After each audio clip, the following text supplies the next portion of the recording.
Tá gravando. Boa tarde a todos.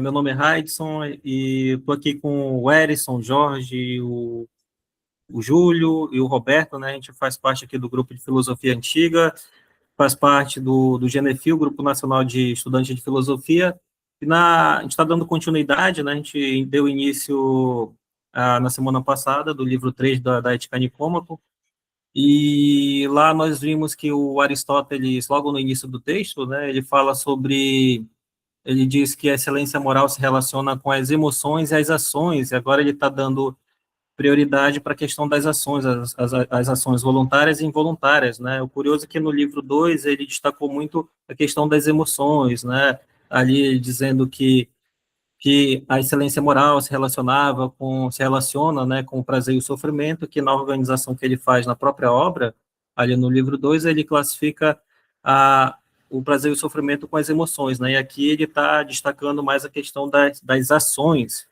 O nosso colega, o Martorelli, ele deu uma grande contribuição, né, ajudando a gente a compreender o texto aqui, que ele é do direito, né? Então ele estava mais habituado na questão prática, atual mesmo das ideias do Aristóteles. E, e no próprio no texto que a gente viu, que a gente leu na semana passada, né? ele o Aristóteles ele faz essa divisão entre as ações que são voluntárias e as involuntárias. As involuntárias, ele diz que são aquelas ações que são praticadas sob compulsão ou por ignorância, e as voluntárias são aquelas que a pessoa age de maneira com a consciência lúcida, então ela sabe o que está fazendo, né? Assim, e, e tem uma ação que ela não é voluntária e nem involuntária, que é aquela ação que é produzida quando há uma força externa ao agente, uma força estranha ao agente, né? E que e por causa disso, ele não pode ser responsabilizado moralmente pelo ato em si, né? Que até ele dá o exemplo lá do indivíduo que é arrastado pelo vento, né? Então, aí o nosso colega lá, ele trouxe a questão do direito, do ponto de vista direito, né? De tudo isso que a gente viu, das ações voluntárias e involuntárias que o Aristóteles está dizendo aqui. Por exemplo, no direito, quando o indivíduo, ele age por quando ele age com vistas a um resultado, então ele está agindo dolosamente, de maneira dolosa. Agora, quando ele age, mas o objetivo dele não era aquele resultado, ele não queria aquele resultado, então já é um ato, um comportamento já culposo, né? Então, mas tem aquela ação que ela não é culposa nem dolosa, que já é justamente quando tem uma ação externa ao agente, né? Então, tudo isso é visto na atualidade também pelo direito, né? Então, é bem interessante aqui. Aqui a gente vai dar continuidade ao que a gente viu na semana passada, né? A gente parou aqui nesse parágrafo, né? Então, se alguém se habilita a ler, aí eu posso ler eu mesmo, sem problema nenhum. Deixa eu botar aqui. Pode ser, eu posso começar também. Não, é só lembrando, Radson, que nessa debate aí sobre, né, o que é uma ação voluntária ou involuntária, né, teve todo um aprofundamento que a gente teve, que a gente acabou fazendo, né, no último encontro, que envolveu, né, a questão do Sartre, da Hannah Arendt, né, de pensar sobre a questão ali do nazismo e entre outras coisas, né, que a gente colocou aqui, que é sobre, né, porque do Adorno também, muito bom, né? Então, tudo isso daí entrou no meio do debate por conta de saber o que é involuntário, já que uma vez que para Aristóteles, né, involuntário vai além, vamos dizer assim, daquilo que o agente faz e ele não se dá conta que está fazendo. Por exemplo, né, os batimentos do nosso coração, a digestão, né, quando a gente se alimenta e tudo mais, é algo involuntário que acontece independentemente da nossa vontade, né? Mas para Aristóteles, por exemplo, é involuntário também quando alguém lhe coage, né, a fazer algo, entendeu? Porque você não tem vontade de fazer. Então, se alguém, sei lá, acaba coagindo você a fazer algo errado, então isso também seria um ato involuntário, entendeu? Porque você está sendo coagido, você foi ameaçado, ou de alguma forma. Então, isso tudo entrou dentro desse debate, né? Porque é saber até onde, quais são os limites de um ato involuntário e de um ato voluntário, né? Da voluntariedade de um ato, entendeu? Quais são os limites envolvidos aí. Enfim, é uma discussão que está em Aristóteles, mas chega também nos nossos dias. É isso mesmo, Edson. Perfeito. Posso. Ah, quiser ler, pode ler, sem problema nenhum. Até, só uma coisa, até citei o Mohamed Ali, né? Em Ah, relação foi, é à verdade, é Guerra do verdade. Vietnã, né? Que ele se É. negou a ir para a Guerra do Vietnã e tomou aquele bloco lá de 10 anos sem poder, né, subir nenhum ringue nos Estados Unidos. Teve título e Isso, tudo exatamente. mais, né? Mas não foi para a guerra, não foi lá. É, a gente tomou como ponto de partida o texto do Aristóteles, mas a gente trouxe vários exemplos, né, atuais, modernos, né, que tinha a ver com o assunto que a gente estava vendo, né, com o próprio texto ali. Mas são exemplos bem interessantes, né, como o Erison, a gente falou da Hannah Arendt, do Eichmann em Jerusalém, Isso. falou dos judeus, do Tribunal de Nuremberg, então foi uma discussão bem ampla mesmo, bem interessante. Pode ler, Alisson, sem problema. Então vamos lá, né? Opa, tem alguém querendo entrar aí. O... Bem, mas vamos lá, vamos dar. Ele acabou, o nordestino acabou de falar aqui no chat, mas qualquer coisa pode levantar a mão, tá? Enquanto o Elvis foi para a guerra e foi garoto propaganda da guerra. É por aí.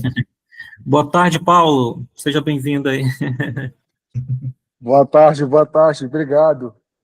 Boa tarde. A gente já fez um, a gente já fez um resumo aqui do que a gente viu semana passada, né? A gente vai começar a leitura agora, que eu estava sem energia, que estava com problema de energia, mas fica à vontade aí. Pode ler, Elis. Perfeito. O café. Vamos lá. Todas as pessoas perversas, com efeito, ignoram o que devem fazer e aquilo de que devem abster-se. E o erro desta espécie torna as pessoas injustas e, em geral, mais. Porém, o termo involuntário não se aplica na realidade às ações em que o agente ignora seus interesses, pois não é a ignorância na escolha de um objeto que torna uma ação involuntária. Ela torna os homens perversos, nem a ignorância em geral. Isto é, motivo de censura. Mas a ignorância em particular, isto é, das circunstâncias das ações e dos objetivos contemplados.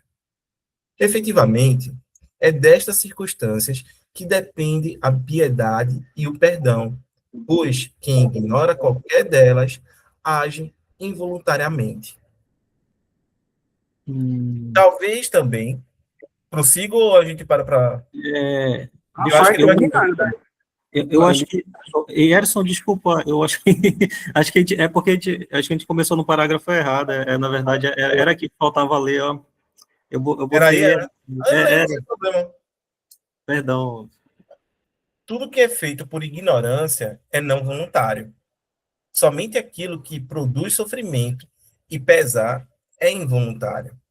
Com efeito, quem faz alguma coisa por ignorância e não sente o menor pesar pelo que fez, não agiu voluntariamente, pois não sabia o que estava fazendo, nem involuntariamente, pois não sentiu pesar.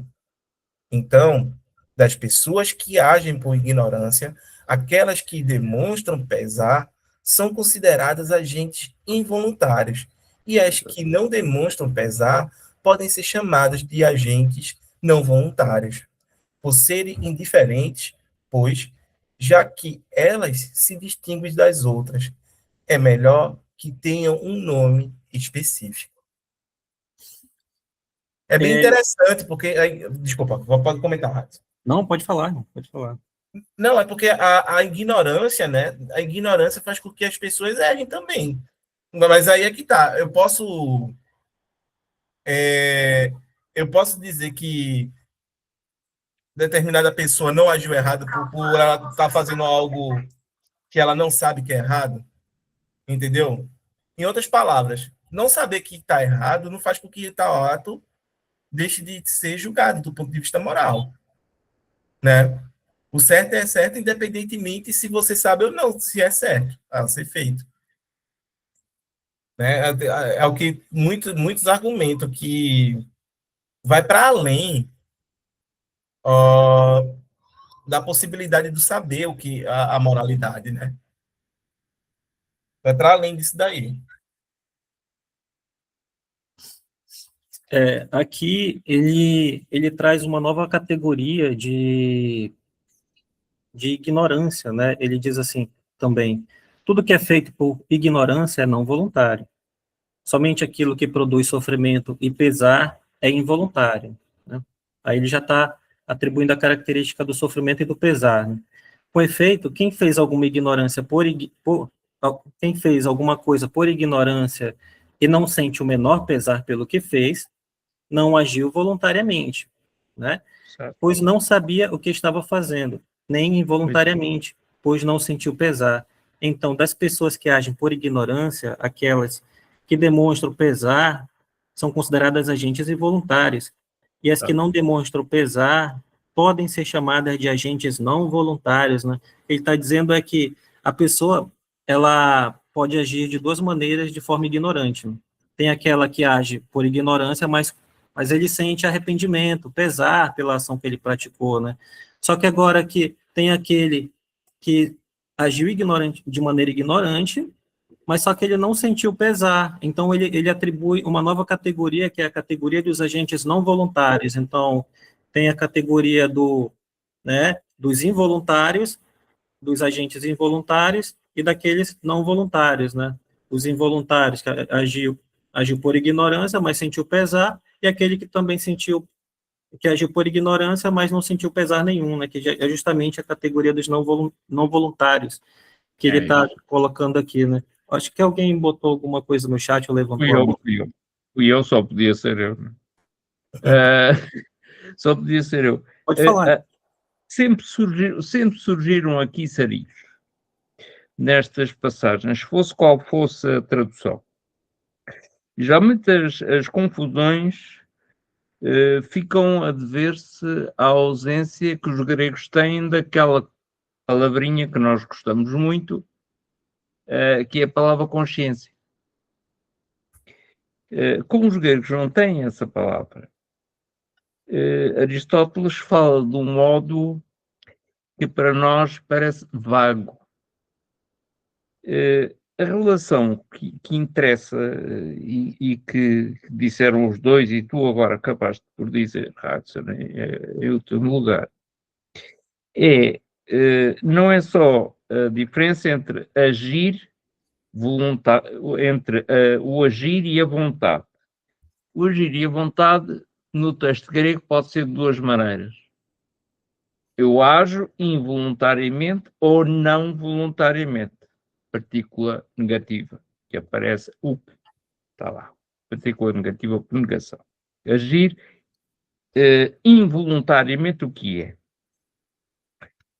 Agir involuntariamente é, em grande parte, ele age involuntariamente, escandaloso que isto possa parecer, é aquele que tem consciência. Porquê? Porque se arrepende. Quem age inconscientemente, por ignorância, esse não se arrepende. É completamente ignorante. Então o que é que ele faz? Faz a seguinte distinção. Eu ajo involuntariamente, mas agi. Tenho consciência de ter agido. O involuntário não é sinónimo de inconsciência. Aristóteles nisto é perfeito, não é? Eu ajo involuntariamente, mas tenho consciência disso. Como tenho consciência disso, arrependo-me. Mas há o outro lado, que em grego está muito bem. Eu ajo não voluntariamente, ou seja, por ignorância, inconsciente. Pronto. E aqui está. Logo aí não me arrependo, nem deixo de me arrepender, pois eu não tenho consciência do que faço. O jogo está nisto. Agir involuntária ou voluntariamente. Ok. Eu ajo involuntariamente. Agi involuntariamente. Ai, que horror o que eu fui fazer. Pronto, tenho consciência. O que eu fui fazer, como é possível? O senhor foi inconsciente. É assim que nós falamos vulgarmente. Foi inconsciente, não se está a dizer que não foi culpado. Está a dizer-se que foi inconsciente. E de tal forma, foi inconsciente que agora até se sente mal. Por Essa outro a gente lado, tenta não imputar responsabilidade, né, Jorge?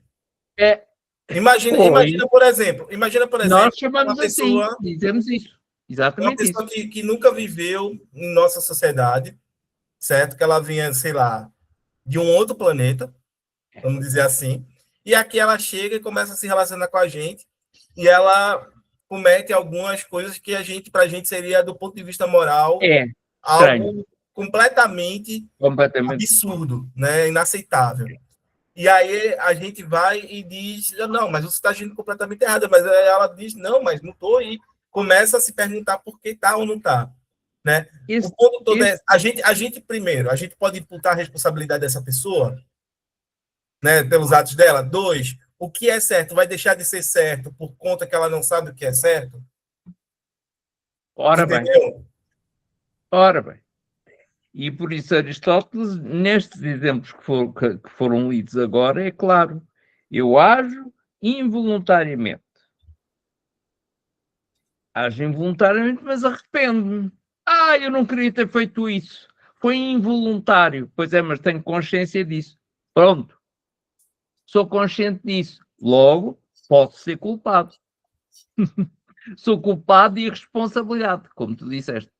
Ou de inconsciência. Quando se diz, senhor é um inconsciente, não sabe o que faz. Pronto, mas tem consciência. Realmente é responsável por isso. Outra coisa é, por exemplo, um demente ou um louco que diz, age, mas não voluntariamente. Não voluntariamente. O que dicai. Isto é, sem querer. Sem querer. Não querendo. E aí ajo por ignorância. Então sou inconsciente daquilo que faço. Não posso ser culpado. E a responsabilidade cai. Claro que em Aristóteles isto é uma grande complicação. Porquê? Porque das duas uma, eu posso ter posso ter consciência dos universais, daquilo que devo fazer, mas se eu não tenho consciência da circunstância em que estou, se eu não tenho consciência dos particulares que me rodeiam, aí vou ser responsabilizado. Tu sabes muito, teoricamente és uma maravilha, mas não sabes avaliar o mundo em que vives, logo ages inconscientemente. Sabes muito, mas aquilo que tu fazes na vida do dia a dia, fazes de acordo com aquilo que pensas, não de acordo com aquilo que as coisas são. E está o caso arrumado. Isto é um problema de direito muito grande. E como está aqui uma pessoa de direito, sabe perfeitamente que ser culpado ou não ser culpado, em grande parte, depende destas questões e daquilo que naturalmente está contido naquela palavra terrível da intenção. Mas só há intenção quando existe consciência. Não há intenções inconscientes. Portanto, responsabilidade, tudo isso vem desta. Nós não percebemos isto bem, não percebemos isto bem por causa da ausência que temos da palavra consciência, aqui, no texto grego. Não existe. Porque os gregos não têm a palavra para consciência. Tem uma palavra que é o conhecer-se a si próprio, o ter consciência, como nós dizemos, de si próprio, saber-se. Mas o saber-se não é a consciência. O saber-se é outra coisa. Fiz muita confusão, falei demais, não é o costume. Eu eu estava lembrando aqui de um exemplo que eu acredito que ele se adequa a isso que o Aristóteles está dizendo aqui, né? De dois tipos de ignorância que ele diz, né? Que ele classifica como um sendo involuntário e o outro como agente não voluntário, mas ainda assim agente de ignorância, né? É, exato. É isso. Acho que tem alguém querendo entrar aqui, deixa eu ver. Opa, Marcelo, o Martorelli. Marco Aurélio já morreu há muito tempo. Não pode ser. Não, Marco Aurélio não, Martorelli. Ah, Cadê o Martorelli? Tá por aí? Mas, enfim, o exemplo que eu tá aí. Boa tarde, Martorelli. Seja bem-vindo aí. Boa tarde, boa tarde. olá. Estou em trânsito, mas estou chegando. Estou chegando aqui. Ah, maravilha, maravilha, sem problema. Ah, a gente está no primeiro parágrafo ainda aqui, Martorelli. Aí eu estava lembrando de um exemplo aqui que o Aristóteles, né, que eu vi mais cedo, eu acredito que se encaixa bastante no que ele está dizendo aqui. Por exemplo, a pessoa que deu uma medicação para um paciente, né? Só que, como ela não tinha conhecimento da bula do medicamento, né? Das informações técnicas, da posologia e tudo mais, Pois é. aí aquele paciente pode até mesmo ser um parente, né? Mas a pessoa que está doente ali, É ótimo exemplo. ela passou mal, ela passa Claro. mal. Só que quando ela passou mal, a pessoa que administrou aquela medicação, ela, poxa vida, né? Se arrependeu, ficou com consciência pesada, né? Sentiu pesar naquela ação dela porque cometeu um erro, né? Só que Foi a agora resposta. né? Isso daí é agir por ignorância e com pesar, como ele coloca, né? Só que agora tem uma outra situação, que é justamente daquela pessoa que administrou a medicação, não tinha conhecimento, né, estava agindo de maneira ignorante, não tinha conhecimento da medicação, a pessoa passou mal, mas só que ao invés de sentir pesar, de se arrepender, ela diz assim, infelizmente acontece, né? Claro. Acontece, eu errei, mas acontece, né? Acontece com qualquer Tem. um e tal, né? Ou seja, agiu de maneira ignorante, mas ainda assim, né, agiu não com pesar, como no primeiro caso ali, mas sim agiu com indiferença, que se encaixa ali nesse não voluntário que ele diz ali, né? Pode não ter sido esclarecido, já reparaste? Podem ter dado instruções, olha, tu toma estes comprimidos que é para dar à tua mãe, mas já sabia que ele não era lá muito bom nestas coisas, mas também não o esclareceram bem. Então vai haver um jogo, quem é o responsável por ter ministrado o medicamento?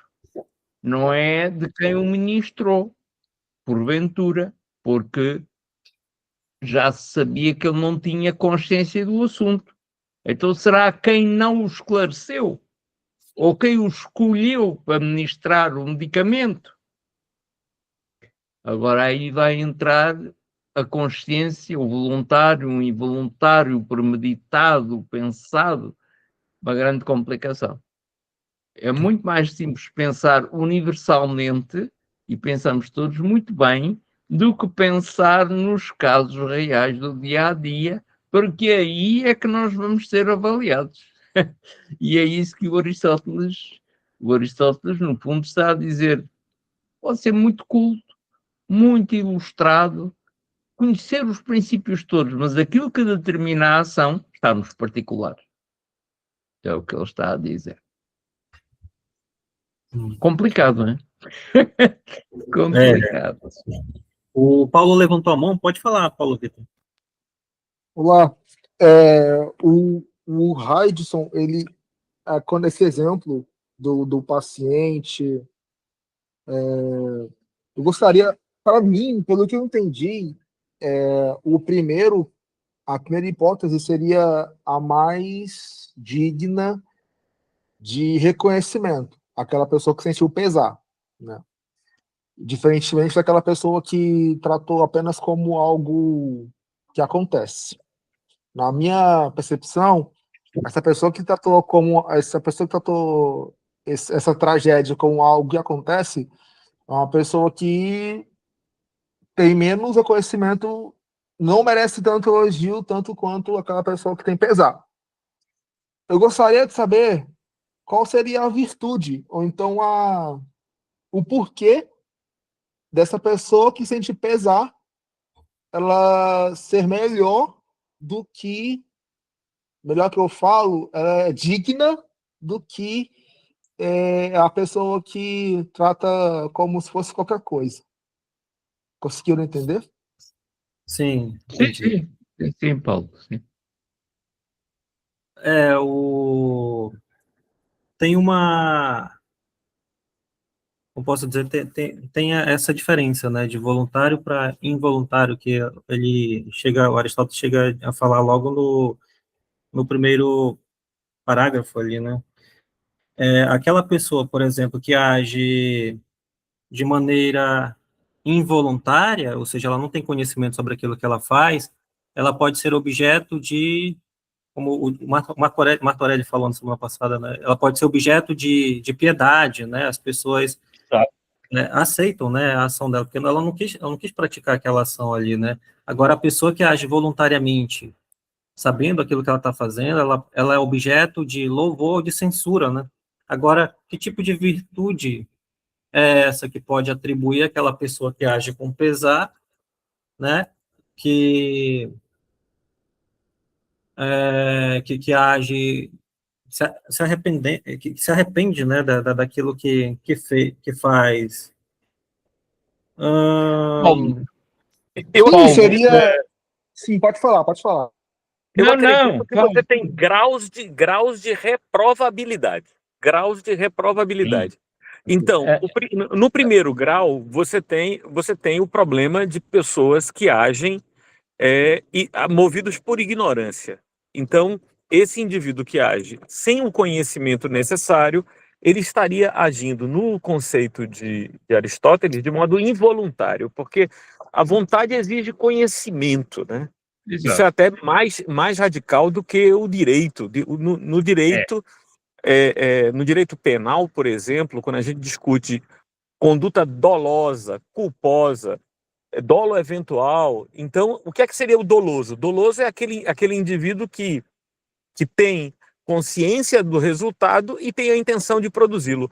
Ou exato. o dolo eventual, aquele que assume o risco de produzi-lo. Lhe é indiferente a Isso. consequência de sua ação. Já a conduta culposa, e aí eu acho que é interessante essa analogia com o direito, a conduta culposa ela pode se dar por negligência, imprudência e imperícia. Pois, A negligência é quando a pessoa não toma os cuidados que deveria tomar. A imprudência, quando ele faz o que se tivesse cuidado não faria. E aí, no exemplo que a gente está trabalhando, é a imperícia. Ele não tem o conhecimento técnico necessário para administrar a medicação que ele efetivamente está administrando. Então, eu creio que aqui a gente está discutindo não propriamente virtudes, mas os diferentes graus de reprovabilidade da conduta. Aquele que se mostra indiferente deve ser punido de modo muito mais severo do que aquele que agiu, produziu o resultado, mas não tinha intenção. Ele se arrepende, ele tem um sentimento que denota, que revela a sua não intencionalidade em produzir o resultado. o valor, Paulo, o valor do ponto de vista ético aqui, não é? Que eu penso que é isso que tu estás sobretudo a pensar. A questão da virtude, não é? Da virtude que está aqui em causa. No fundo, decorre, não existe aqui sem racionalidade. Por isso, Paulo, a ir encontrar alguma virtude, ela decorre da racionalidade que tu tens. Um ignorante para os gregos era até certo ponto, um irracional. Era uma pessoa desprezível. uma pessoa que pensava, uma pessoa que era capaz de justificar, uma pessoa que era capaz de avaliar com princípio, meio e fim aquilo que afirmava, também era capaz de defender determinado conjunto de valores.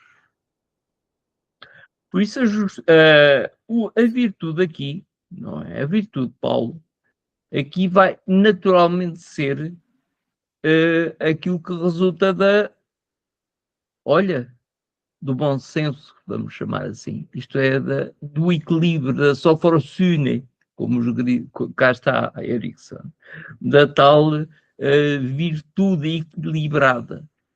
Uma pessoa que age e se sente culpada daquilo que fez, careceu de sofrosune, foi desequilibrada, mas é culpada porque pensa. Foi a desequilibrada no seu modo de pensar, mas isto torna-a responsável. E por isso não é digna do valor que eventualmente o senso comum lhe poderá atribuir, dizendo, mas ele tem consciência do que fez. Vê bem, ele tem consciência do que fez. Tem. Ele tem irresponsabilidade naquilo que fez, uma vez que tem disso consciência. Deste ponto de vista, o valor está completamente desobedecido. Porque ele foi desequilibrado, não obedeceu à virtude que devia ter. Porque a virtude é, por natureza, isso mesmo, sofrosune, equilíbrio. E o valor está posto em causa. Mais valor, quer dizer, o ignorante, o irracional, esse não tem obrigação nenhuma de conhecer valor. Não os possui. Porque possuir valor é ter consciência dele. E ter consciência dele supõe racionalidade. E a racionalidade supõe um bom exercício da razão. Se isso não acontece, então, de um ponto de vista ético, de vista filosófico, ético, se quisermos dizer deste modo, que é estúpido dizer que é filosófico do ponto de vista ético, naturalmente que esse inconsciente, que esse irracional é absolutamente inocente. Inocente. E até, Paulo, até se quisermos nós fazer isso, não tendo qualquer culpa, até a seu modo, entenda-se. Possui mais valor do que aquele que agiu conscientemente, mas irresponsavelmente. É claro que aquilo que eu disse não deve ser literalmente levado a sequer. Claro que o ignorante, estando fora do domínio axiológico, pronto, para os gregos, não tem nem mais nem menos valor, está fora, não é? Agora, do nosso ponto de vista, que é todo moralzinho, não é? Vamos dizer, ele não tem culpa nenhuma, no fundo até é um bom homem, pronto. O outro é que não sabe aquilo que fez, foi um irresponsável. Mas se ele tivesse consciência daquilo que fazia, isso aí era outra coisa, mas não fez. Logo, é isto, Paulo. Do ponto de vista aristotélico, é isto que se passa. E é grave. Uhum. Pode falar, Paulo. Eu entendi. O Marco Aureli, ambos, assim, pegando o gancho do Marco Aureli, assim, E o Jorge, sim. Também. Os dois. O que eu gostaria mais de enfatizar é porque, assim, no exemplo do Haidson, ambos, no caso do paciente, né? Ambos, o enfermeiro, por exemplo, ambos agiram por ignorância.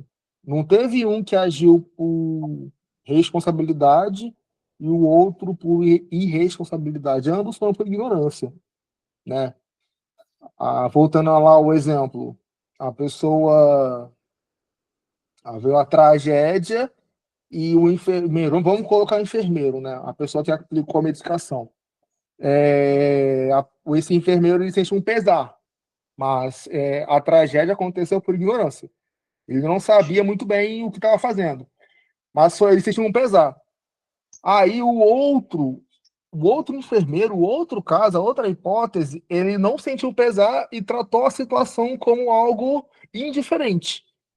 Aí, na minha visão, o profissional que sentiu pesar, ele tem mais valor do que o profissional que tratou como algo indiferente, né? Por quê? Agora, foi isso que eu perguntei, que eu queria perguntar para vocês. Agora, na minha pequena resposta a isso, eu consegui vislumbrar, eu acho que o Jorge, não sei se ele chegou a falar, introduzir nessa resposta, ou entendi errado, não sei. Mas é que esse que sente pesar, ele tem uma certa, vamos dizer assim, numa linguagem mais popular, mas no senso comum, ele saberia, na próxima vez que ele for aplicar a injeção, ele vai aplicar com mais cuidado, sabe? Ele vai com mais atenção. Isso, agora eu estou bem no senso comum, entendeu? E por isso que... Mas assim, eu gostaria de entender mais, sair do senso comum. Mas me parece que aquela pessoa que sente pesar em qualquer situação, seja nessa situação de medicina e tal, ela, da próxima vez, ela vai sentir mais cuidado e mais atenção. Só que, assim, essa minha resposta, ela está muito superficial. Eu gostaria de aprofundar mais. E outra coisa, eu utilizei o vocabulário virtude porque eu não sei muito bem, eu não conheço muito bem filosofia antiga. Então, eu sou muito leigo em filosofia antiga, então as palavras, os termos que eu utilizar aqui,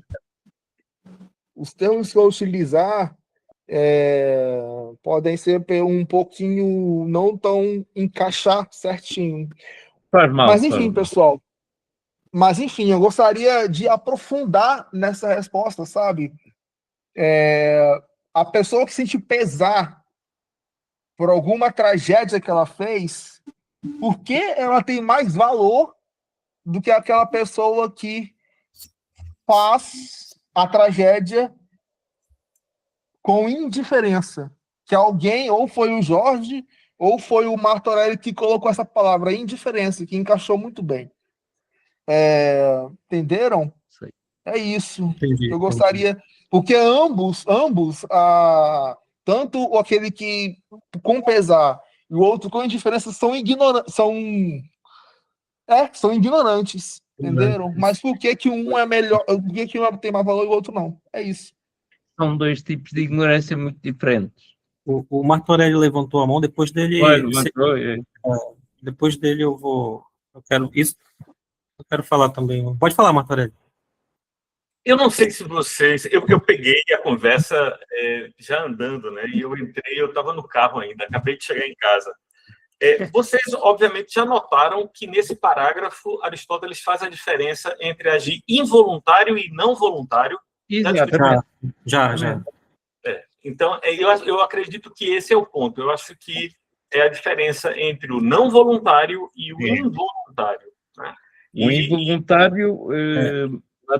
involuntário é aquele que se arrepende e tem consciência. O não voluntário é aquele que ignora totalmente e é inconsciente. E não, portanto, não sente pesar, né? Exato. Ele não sente pesar. Beleza. Não tem. E, portanto, também não é, do seu ponto de vista, não é inculpável. não é inculpável. É aquilo que em direito se chama por inimputável. É inimputável. Não lhe pode ser atribuída a responsabilidade pelos atos. Ou porque é doente, ou porque estava bêbado, ou porque, e mesmo assim, no caso da bebedeira, de ser bêbado, não é? De estar bêbado, já tem parte da responsabilidade. E se não tem ele, tem quem o embebedou, etc. Esta questão é que nós lidamos muito com esta nossa maneira, que é já cristã, esta nossa maneira de culpa, desculpa, consciência, inconsciência, responsabilidade, irresponsabilidade. Isto nos gregos não faz muito sentido. Não faz muito sentido. Nós é que construímos todo o nosso tecido racional sobre estas bases. Mas para os gregos isto escapa muito. E por isso, quando ele fala aqui, quando ele introduz o adikia, ou ukdikana, que é o involuntário e o não voluntário, que são muito diferentes.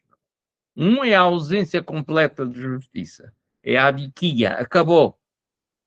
Outra coisa é a negação da justiça, ou perdão,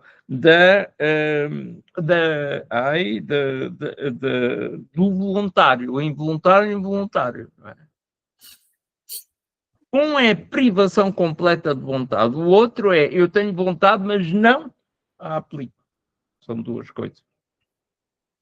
É um problema dos diabos. Quando nós dizemos aqui, é um 31. Um 31. Eu não queria estar no seu lugar, Marta Aurélio. Não queria, não. Não queria. Deus me livre. Eu vou tentar responder a pergunta que o Paulo fez, se quem tem mais valor, né? Por que o outro tem mais valor, ou que sentiu pesar do que o outro. Eu já vi algumas, eu não tenho experiência prática, quem tem, o Martorelli tem, que ele é da área, né? Mas assim, eu já vi, por filmes mesmo, né? A pessoa diante do juiz, e eles perguntarem do juiz se a pessoa que cometeu tal ato, se ela se arrependia, né? Se ela se arrepende, se ela sentia pesar pela ação que ela tinha cometido. E para aquelas pessoas que diziam que sim, sentiam pesar, que se arrependiam, o juiz, a corte, os advogados, eles entendiam que aquela pessoa estava apta para podia ter uma outra oportunidade, né? Podia ser dada uma outra oportunidade a ela para que ela pudesse ser reintegrada na sociedade, entende? Agora, aquela pessoa que cometeu um ato, mesmo que involuntariamente, digamos assim, né? Mesmo que não tinha, não estava visando um resultado, mas ainda assim ela cometeu, se encaixa ali no que o Martorelli falou de um ato culposo, né? Por negligência, imprudência ou imperícia, ainda assim, se ela sentiu indiferença com o ato que ela praticou, acontece, tanto faz, estou nem aí, entende? O que o juiz vai pensar disso, de uma pessoa assim? A pessoa não se arrependeu. Se ela não se arrependeu com aquilo que ela praticou, então, se ela for simplesmente ser solta assim na sociedade, né? Ela vai ser solta, mas ela não vai estar integrada na sociedade, não vai estar de acordo com a moral, né? Da sociedade, aquilo que, né? É arriscado. É arriscado, então, exatamente, eu não sei te dizer qual seria a pena dela, mas eu acho que a aplicação seria muito maior sobre esse tipo de pessoa, porque justamente é isso que você está falando, seria arriscado, né? Pode falar, Marta. De fato, quando o indivíduo é indiferente para o resultado, página e senhores, a conduta é dolosa, não é culposa. O dolo, ele se manifesta de duas formas, o dolo próprio e o dolo eventual. O dolo próprio e o dolo eventual. Por exemplo, um indivíduo que dirige embriagado, ele sabe que está embriagado. Mesmo assim, ele assume o volante de um carro automotor, de um veículo automotor, ele está em dolo eventual. Ele não tem a intenção de matar alguém, mas ele assume conscientemente o risco de praticá-lo. Então, a pena só para vocês terem uma ideia, a pena do homicídio doloso é de 12 a 20 anos. A pena do homicídio culposo é de 4 a 8 anos. Então, a culpa exige que o indivíduo nem tenha a vontade de produzir o resultado, nem tenha a indiferença em relação com o resultado, que era calculável, previsível, mas ele foi indiferente para com ele. Perfeito, é isso mesmo. É isso mesmo. Perfeito, perfeito. É isso mesmo. Eu acho que quando eu comecei, eu induzi o pessoal a um erro, porque eu disse que, isso no início, né? Eu disse que nesse parágrafo, o Aristóteles está falando da pessoa que age por ignorância, mas só que ela age com pesar, né? E aquela outra pessoa que age eu falei que ela age com ignorância, só que ela age com indiferença. Na realidade, ele está dizendo que age com ignorância e sente pesar, mas tem essa outra ação que ele classifica como agente não voluntário, que age nem voluntariamente nem involuntariamente, né? Que ele diz aqui. E não sente o menor pesar pelo que fez, não agiu voluntariamente, pois não sabia o que estava fazendo, nem involuntariamente, pois não sentiu pesar. Né? Então é isso. Perfeito. Não, só uma coisa, né, que foi que eu coloquei até para o Jorge, quando ele estava na fala, eu acho que o Martorelli não estava ainda aqui com a gente. É que a questão é que se viesse um ET, né, de um outro planeta, né, e ele começasse aqui a interagir com a gente, começasse a fazer coisas que, do ponto de vista moral, para nós seriam absurdas, né, inaceitáveis, entendeu? O ponto era se a gente poderia imputar responsabilidade a esse ET, porque ele não tem consciência, né, do que está fazendo, ele é ignorante, né? E dois, se o que é certo deixaria de ser certo, por conta que esse ET não sabe o que é correto do ponto de vista moral para a gente, né? Então, é muito isso. A gente poderia atribuir não vamos, então, imputar, né, responsabilidade às ações desse ET.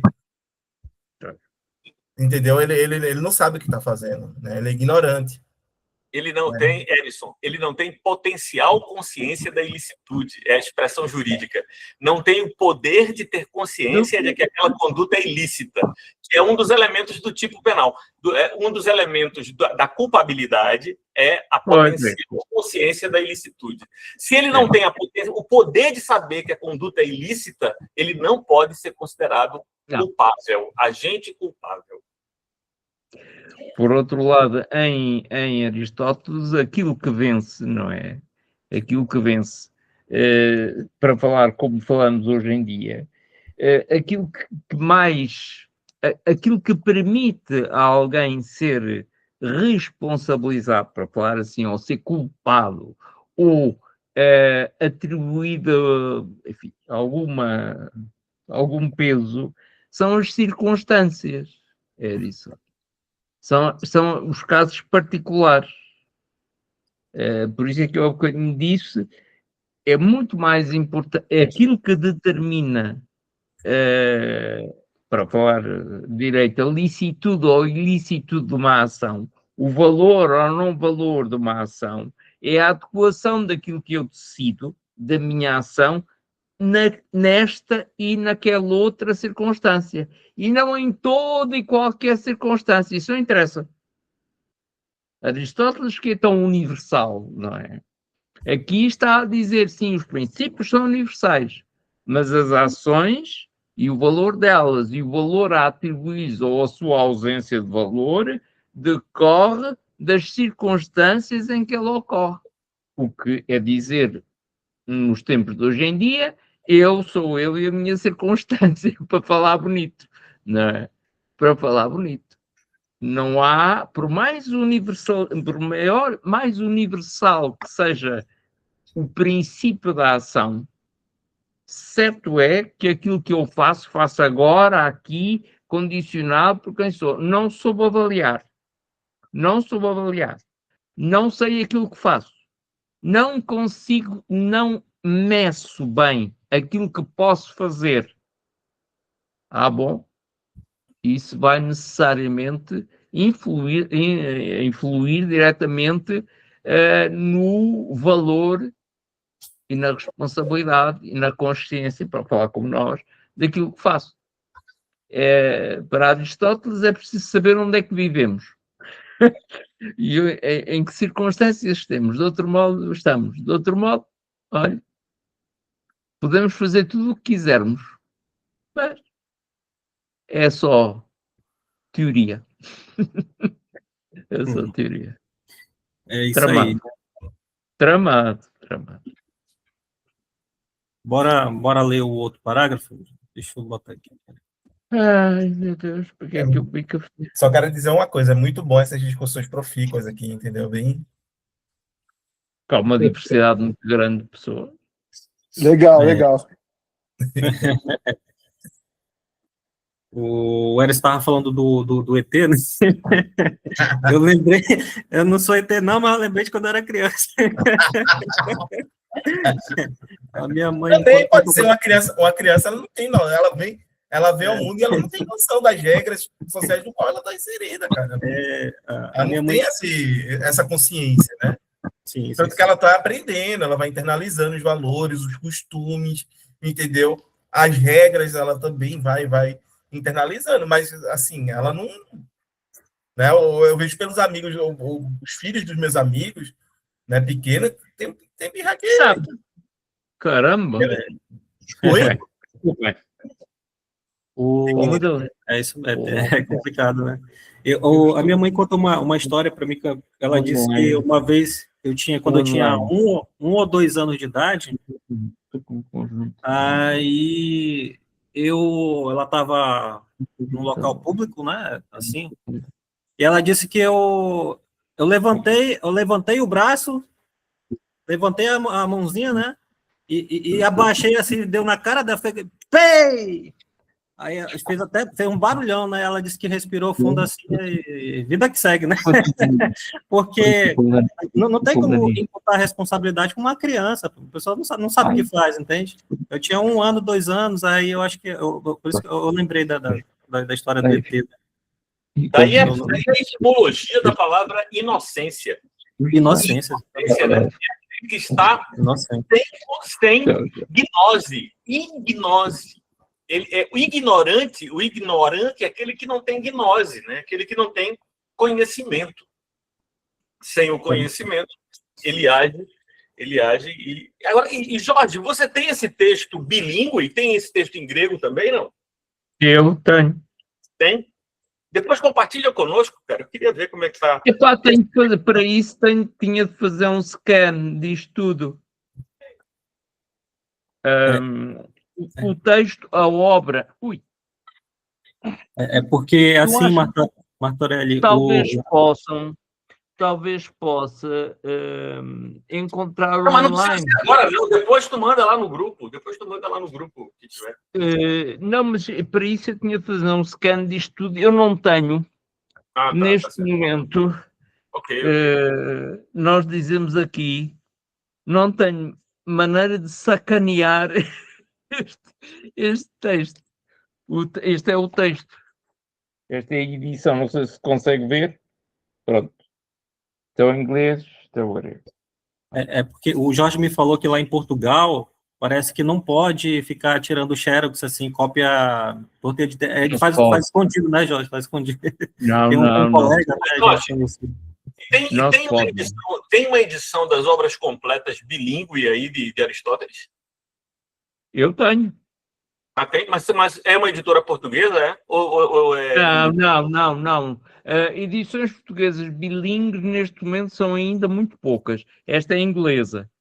Okay. Existe uma francesa boa, e existe uma alemã também boa, uma austríaca bastante boa, espanhola também existe, da Gredos também existe, eu não tenho. Da Gredos tenho uma bilíngue, mas é da Poética. As outras pessoas têm estão em inglês. Está o texto em inglês e grego. Este texto que nós estamos a ver... Eu pensei em escrever Sim. uma tradução interlinear do texto Sim. da retórica, Interlinear é assim, pegar o texto grego e colocar embaixo a expressão em português e fazer a relação e assim, lado a lado, para que as pessoas saibam, bom, a palavra traduzida aqui é esta palavra, então seria uma versão interlinear da retórica. É muito complicado fazer isso, porque para traduzir uma língua como o grego, uma língua declinada, inclusive o próprio latim, vai entrar em paráfrases. Dificilmente vai ter uma palavra que consiga traduzir corretamente a palavra. Dificilmente. É muito difícil traduzir. Traditória. Vimos na semana passada, né? É mesmo isso. Traditório. É exatamente isso. É muito difícil, por isso.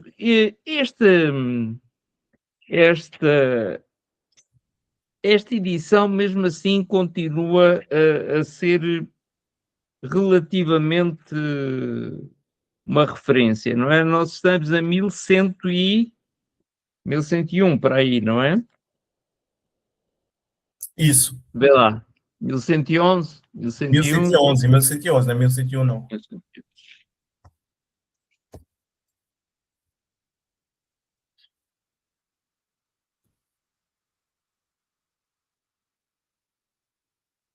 Pois, isto depois é verdade que são estas coisinhas, vê? Isto que está aqui em cima,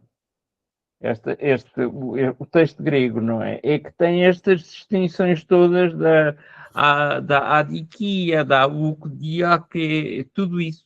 Sem isso, torna-se depois muito complicado estar a ver isto. A tradução vai ser, olha, tem duas possibilidades, ou é uma paráfrase ou é uma perífrase. É uma delas. E, portanto, vai sempre parar a outras coisas. É quase inevitável. O inglês, mesmo assim, consegue esta edição. É uma edição de referência, de qualquer modo. Se a quiser, não sei, a edição é esta. Consegue ver?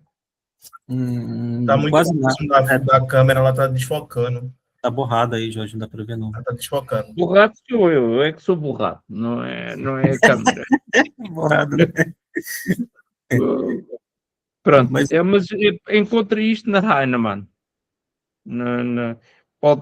Veja por edição, se tiver muito interesse, procure online a edição de Rackham. R-A-C-K-H-A-M. Henry Rackham. Está publicado na Cambridge. Eu não sei se online a poderá agarrar. Talvez. Não sei. Esta edição que eu tenho é de 81. Já deve haver não sei quantas mais depois desse. Não interessa. Mas se tiver muito interesse, sim. Ok, valeu. Então, meu interesse é maior na retórica. Depois a gente conversa A sobre retórica isso. é outra coisa. Isso já vai para o outro lado. Pois, para si é. Isso e os analecta. Toda a parte lógica. Para si é isso. As refutações lógicas, tudo isso. Para si é isso. eu vou dar continuidade aqui à leitura. Sim, felizmente. Porque senão não me calo. Agir por ignorância parece também diferente de agir na ignorância, pois se considera que uma pessoa embriagada ou encolerizada age não por ignorância, mas por uma das causas mencionadas, sem saber o que está fazendo e na ignorância. Que já diz muita coisa, né? Ah, Na e por. Na e por, né? Era muito Exato. bom ver como é que tá isso em grego, velho. Primeiro, qual é a palavra traduzida por ignorância, né? por ignorância, Qual a a palavra? Sofia. A Sofia ou a Agnosei. Mas geralmente é a Agnosei. Deixa cá ver como é que está. Sim, eu acho que gnoses, alguma coisa assim, gnoses, Sim, conhecimento. Agnosei. Sim, Agnosei. Mas há muita maneira que os gregos têm de dizer isto, depende muito da maneira como o autor até. Ora, 1100 e...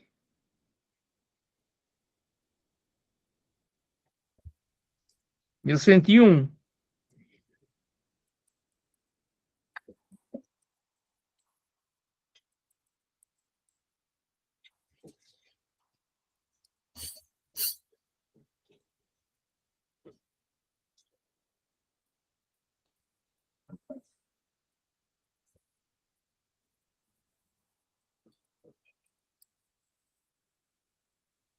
Essa parte aí, ela tá na realidade, Jorge, ela tá na passagem 1110b. Ah, pois, 1110b eu andava aqui a...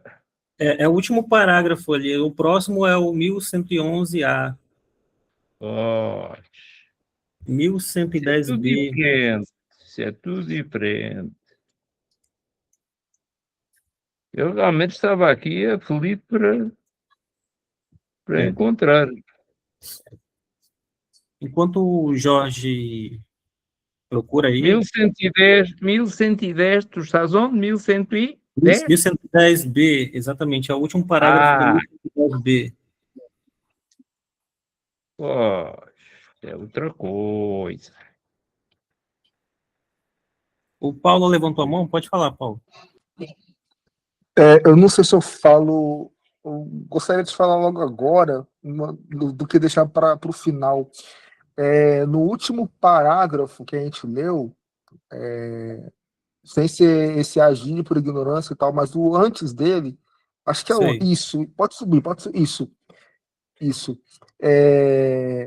Fala que a diferença entre o involuntário e o não voluntário. Sei. Poderia ficar mais claro essa diferença, porque parece que o texto ele não mostrou muito claro a diferença entre esses dois termos, voluntário e o não involuntário, né? Involuntário e o não voluntário. Martorelli, Entendi. pode mesmo, ou então você, qualquer pessoa. Involuntário é aquele ato que age, aquele indivíduo que age por ignorância, mas que tem sofrimento e pesar pelo resultado que produziu. O não voluntário é aquele que age por ignorância, mas não tem o sentimento de pesar. Então, o involuntário sofre por saber que fez o que fez. O não voluntário não sofre, não sente pesar por ter feito o que fez. E aí? Entendi. Portanto, então, a palavra... Sim, diz, Paulo. Vai. Não, continua, Paulo. Beleza. Então, por exemplo, o embriagado, a pessoa que age na ignorância, ele é um não voluntário. Correto? Espera lá. Aquele que age... porque ele tá... porque são porque tá todo misturado, entende? Aqui eu acho que no teu raciocínio, é porque ele, por exemplo, na semana passada, a gente falou sobre o voluntário e o involuntário, né? Então, o Aristóteles, ele... Ah, tá. É que eu tinha... Você prestou atenção na explicação da diferença, né, entre voluntário e involuntário que o Martorelli falou. Aí depois, o Aristóteles, ele fala sobre uma outra ação praticada que não é voluntário e nem involuntário, né? Que é justamente uma ação que ocorre que é produzida quando há uma força que é contrária e estranha ao agente, entende? Por exemplo, quando a pessoa está sendo arrastada pelo vento, né, que é o próprio exemplo que o Aristóteles dá, né, é arrastada pelo vento, ela não está indo porque ele tá querendo, e nem porque não está querendo, está sendo arrastada, tem uma força estranha agindo sobre ela, está sendo arrastada, entende? Ou então quando alguém a tem em seu poder, né, por exemplo, um tirano que sequestra ali a família de um indivíduo e obriga ele a praticar ações que ele não quer fazer, né, então, sabe, não é moralmente responsabilizado pelo aquele ato, não é isso mesmo, Martorelli? É isso. Então, aqui, já desse parágrafo, o Aristóteles ele já está trazendo uma outra categoria, né? Ele está dizendo assim que o ignorante, ele age porque ele não tem conhecimento daquilo que ele está fazendo, mas só que ele já acrescenta a questão do pesar, entende? Tem esse cara que está agindo de maneira ignorante, mas só que ele se arrepende do que está fazendo. Só que aí ele já tem uma outra coisa que não é nem voluntário e nem involuntário, e já aquele cara que age e não se arrepende do que está fazendo, entende? É o que ele está dizendo aqui nesse parágrafo. Já nesse próximo que eu li, ele está falando da diferença de agir por ignorância ou agir na ignorância, né? Por exemplo, a questão do bêbado.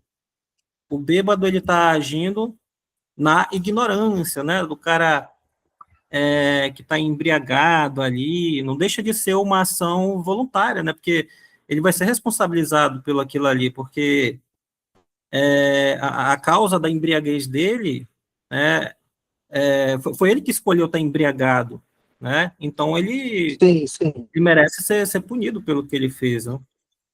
Então, muitas vezes o cara que está embriagado mata alguém. Ele podia até não saber, né, que estava matando ali, o cara tá, mas ele poderia não ter a intenção de matar aquela pessoa, mas por estar embriagado, ele não tem um reflexo suficiente, né, para poder desviar ali no carro, sei lá, conduzindo um carro, e acaba atropelando alguém inocente. Não foi algo premeditado, mas ele sabe das responsabilidades dele. Não é algo que ele é ignorante, entendeu? Exato. Não é que ele não saiba, ele sabe. Né? Entendi. É por isso que no nosso código de leis, isso daí eu acho até muito aristotélico, você é punido por dirigir embriagado, não porque você matou alguém ou etc., prejudicou, né, produziu sofrimento às outras pessoas, qualquer coisa do gênero, mas porque você foi imprudente. Entendeu? Você foi imprudente ao ponto de colocar a sua vida e a vida dos outros em risco. Isso. Entendeu? No nosso código é isso. O fundamento dessa lei é a imprudência. Você está sendo imprudente. Você está colocando a vida dos outros em risco e a sua também. Exato. Beleza. Só mais uma coisa. Ainda o Martorelli falou algumas coisas muito importantes. A questão do direito, do ilicitude, do potencial de ilicitude, da culpabilidade, do dolo, enfim. Isso eu acho muito importante isso que ele falou.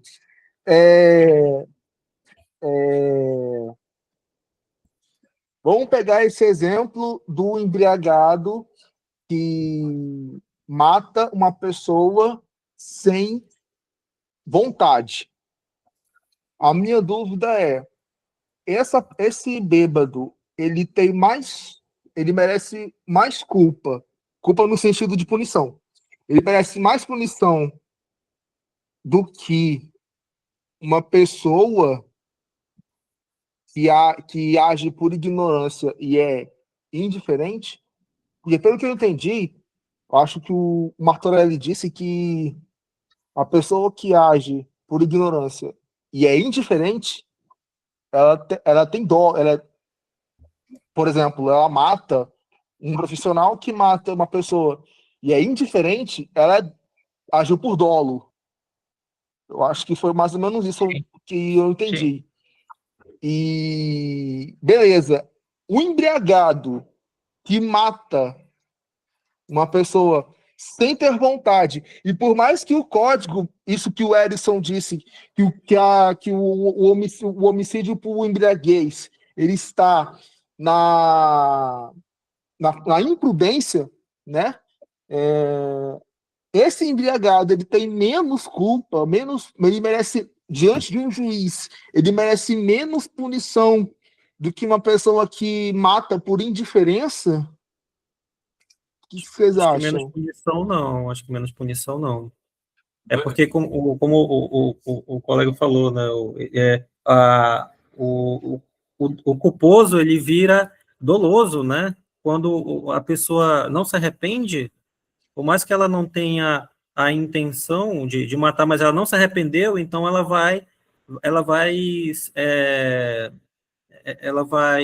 ser cobrada como se ela tivesse a intenção de matar, mesmo porque ela não se arrependeu, entende? Já a pessoa embriagada, ela não está agindo por ignorância, ela só está agindo por efeito do álcool, né? Então, ela vai ser responsabilizada? Vai, porque ela não teve responsabilidade, né? Ela bebeu, né? Ela bebeu conscientemente e, sei lá, foi dirigir um carro, tem lei para isso aí, né? Ou pegou uma faca e sei lá, matou Sim, alguém. então ambos merecem a mesma dosagem, dosimetria. Não sei o termo Eu jurídico. acho que daria para apelar mais. O que tu acha, Martorelli, para o cara que está embriagado do que para o outro que não se arrependeu? Isso. O que você acha, Martorelli? Então, não, aqui eu não acho nada. O que é que a legislação brasileira diz? Mesmo O que é que a legislação brasileira diz? Veja o que é o seguinte: o que é o dolo? Há dois tipos de dolo: dolo direto e dolo eventual, dolo próprio e dolo eventual. Dolo próprio é querer o resultado. Eu estou com uma arma e eu tenho uma intenção de tirar a vida de uma pessoa. E aí atiro. Isso é dolo direto. Então, é um ato doloso. Agora, imagine que eu estou com uma arma e eu vou atirar contra uma parede muito fina, um tapume. E alguém me alerta: Martorelli, não atire não, porque pode ser que esteja passando uma pessoa do outro lado. E aí eu digo: que me interessa isso? Eu não me importo. Veja, aí é que é o dolo eventual. O dolo eventual é quando eu não sei se está passando. No dolo próprio, eu estou atirando e quero matar. No dolo eventual, eu não sei se está passando, mas me é indiferente se está passando ou não está passando. Então, aqui, os dois comportamentos são dolosos e são punidos com severidade, com uma pena maior. No dolo, na ausência de dolo, na culpa, tem uma diferença de culpa própria para culpa consciente. É porque o direito penal vai dividindo essas coisas em categorias muito pequenas. Consciente. Edson, o atirador de facas. Pense no atirador de facas. O atirador de facas, ele treinou com um boneco, tá certo? Ele treinou com um boneco lá. E ele atirou 1000 facas e agora ele não acerta mais o boneco. Ele sempre acerta a madeira. Então ele está lá seguro de que ele não vai acertar uma pessoa. E ele faz 10 shows, 20 shows sem nunca ferir ninguém. Um dia, ele coloca uma pessoa lá e joga a faca e fere. Neste caso, ele nem tem dolo direto, nem dolo eventual. Ele tem o que a gente chama de culpa consciente. Por quê? Porque ele estava certo que não faria o resultado, mas acabou fazendo. E aí ele foi imprudente ao colocar aquela pessoa ali. Então, ele responde por um crime culposo e não por um crime doloso, entende? Mas, no caso... E aí, Paulo, a questão do embriagado é porque o embriagado é mais ou menos como o cara que atira sabendo que pode ferir alguém, entende? O cara que dirige bêbado, ele está assumindo o risco de produzir o resultado. E o direito penal vai colocar, inclusive, em graus diferentes. Não é qualquer estado de embriaguez. Não é qualquer estado que vai gerar o dolo eventual. Tem que ser um indivíduo que estava completamente bêbado e que, mesmo assim, quis assumir o volante do carro. Agora, pelo que eu vi, Aristóteles não trabalha com essas mesmas categorias do direito penal. A gente vai ver no próximo parágrafo a diferença que ele faz. Pois é. Desculpa interromper, Martorelli, mas, essas categorias que você disse Aristóteles ele pega numa maneira mais genérica, eu acho que não é a palavra certa, mas ele não entra em detalhes. Isso. E no direito penal já há classificações, né? Pois é. Eu acho que o Aristóteles ele serviu de base para muita coisa, né? Então, Pois é. é como se ele tivesse oferecido assim os primeiros degraus, aí o pessoal, opa, vamos fazer mais degrau aí, vamos se aprofundar, vamos desenvolver mais esse negócio aí, né? Então, o direito, então é isso que tem o direito penal, tem várias categorias, subcategorias, tem várias divisões, né? Então, acho que o Aristóteles ele apenas deu o ponto de partida, né? Ó, tá aqui, ó, é isso que eu penso aqui já há não sei quantos mil anos atrás, é isso que eu penso aqui, né? Sobre a ação, sobre a moral, sobre a ética, e a gente pegou, opa, aquilo ali que o Aristóteles disse é interessante, pode servir para a gente, então vamos desenvolver isso daí, né? Vamos pensar além, porque até mesmo as leis são diferentes, a mentalidade das pessoas são diferentes, né? Os costumes, então vamos criar leis aí né, que estejam de acordo com o que a gente faz, que a gente pensa. Sim, filosofia anda, assim, não anda de mãos dadas com o direito, mas tem o direito e a filosofia, elas conversam, né? Pelo que eu vejo. Sim, a conversa, Eu vejo que em necessariamente. relação à história, a história que a gente estuda na escola, no ensino médio e tal, a filosofia, ela está inserida num contexto histórico, né? A filosofia da Idade Média, ela está inserida num contexto histórico, diferentemente da modernidade e da contemporaneidade. E o direito, eu penso que, enfim, o direito ele usa a filosofia para certas questões. Por exemplo, a filosofia do direito, antropologia filosófica. Eu falo isso porque eu cursei direito até o 4º período, numa universidade lá do Tocantins. E, enfim, a filosofia serve de base para o entendimento do homem numa questão. Não posso explicar. É porque, tipo assim, para entender um caso concreto no direito, é necessário uma doutrina, uma base. E a filosofia traz essa base abordando uma questão mais humana, né? Enfim, por exemplo, eu só fugindo um pouquinho, quando eu fazia direito, eu gostava muito de ler a doutrina, Maria Helena Diniz, que é o direito civil, aqui no STF, o Gilmar Mendes, Paulo, agora o Alexandre de Moraes também, eles têm livros de direito constitucional, e eu gostava de me aprofundar na doutrina para entender a Constituição brasileira, ou então o Código Penal, para ter uma visão mais ampla e não entender mais a lei mais de modo seco, mas sim Pois. num contexto, entendeu? Isso que o Paulo diz, deu aqui em Portugal neste momento não, já aqui há uns 5, 6 anos atrás, deu aqui uma celeuma muito grande, porque eles retiraram do ingresso, dos exames de ingresso, o curso de Direito, retiraram a disciplina de Filosofia. E isso resultou em imensas complicações, uma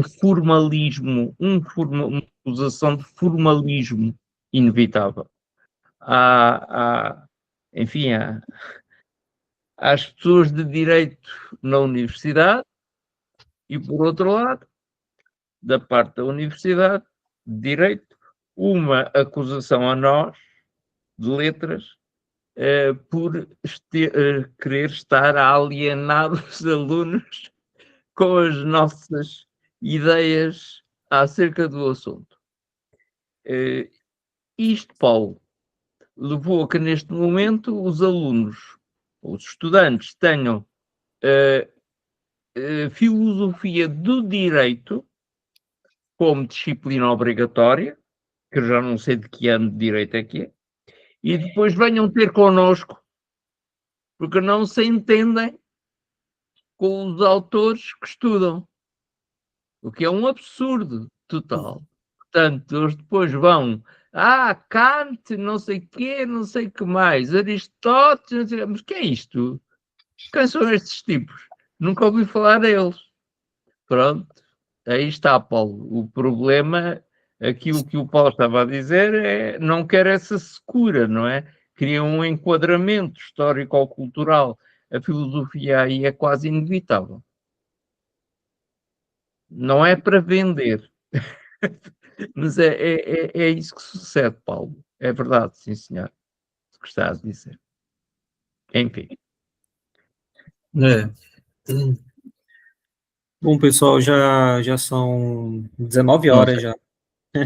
Olha, Martorelli, as palavras gregas que eu encontro aqui neste passo e que vão mais ao seu encontro, ele diz, traduzindo livremente do grego, ele diz o seguinte: aquilo que se tem como,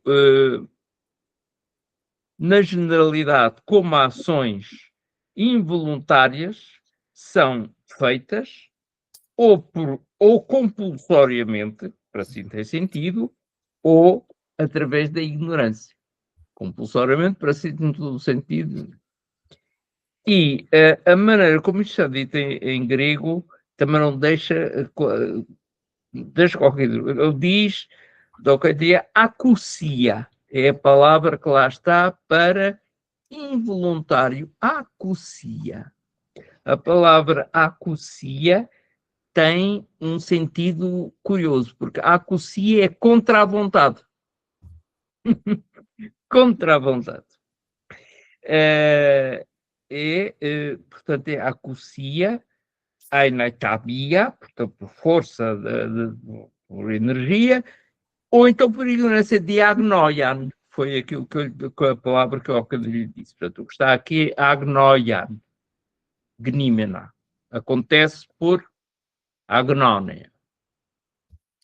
Isto encontra em 1110A, linhas 2, 3.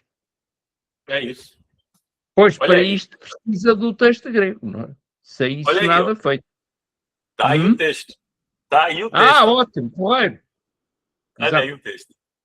Opa, Ei, conseguiu tirar. Sim, eu achei na internet aqui. Achei na internet. Ótimo. Essa é a expressão Exato. aqui que você está se referindo. Exato. Agnoia e cusia. Está aqui, ó, as duas expressões. Exato. São Agnoia essas. e cusia. Agnoia é ignorância e ecusia involuntário, né? Exatamente. É aí que está. Agora, há um problema nisto que é aquele que vem depois com o intertextual. Estes problemas das palavras, porque ecusian pode ser tido como voluntário, mas também pode ser tido como involuntário. Diabo. Por isso é que, geralmente, nestas trapalhadas, o alfa privativo, ou seja, o alfa inicial, o alfa privativo é preferível, e então põe-se acusia em vez de ecusia. Mas então, eu acho que aqui a chave é ecusia. O uk inicial aqui. Isso mesmo, é o uk que tem de estar aí. É o uk. Se for privativo, é a ausência. A ausência substantiva, para si. Ausência substantiva. Se for uk, o substantivo está lá. Portanto, a propriedade está lá. Mas nega a propriedade, mas ela existe. É isso. Se for privativo, a propriedade não existe. Existe a ausência dela, apenas. Que é pronto, já são Eita, já que se está. maravilha, hein? Hã? Rapaz, olha, o negócio foi produtivo hoje, ó. Muitos conhecimentos interessantes aí do grego, do direito, da Não, isto, filosofia, não, isto maravilha. se nós quisermos entender relativamente bem, sem isto não há hermenêutica. Sem hermenêutica não é possível, não é possível sequer interpretação. Nós estamos aqui a tentar compreender e interpretamos inevitavelmente, não é? Isso é inevitável, mas se a base sobre a qual nós o estamos a fazer não é de facto compreendida, não digo literalmente compreendida, mas até certo ponto tem de haver alguma literalidade inicial, senão estamos tramados, ninguém se entende. É. Então, com isso eu vou finalizar aqui, pessoal. Quero agradecer ao Martorelli, ao Jorge, ao Erison, ao Paulo, ao Roberto aí por ter participado. Hoje foi, mais uma vez, foi bem produtivo aí. Espero vocês aí na semana que vem de novo aí. Se Deus quiser, dá tudo certo. Perfeito. Então, é isso. Eu vou parar a gravação aqui. Não andamos, foi muito.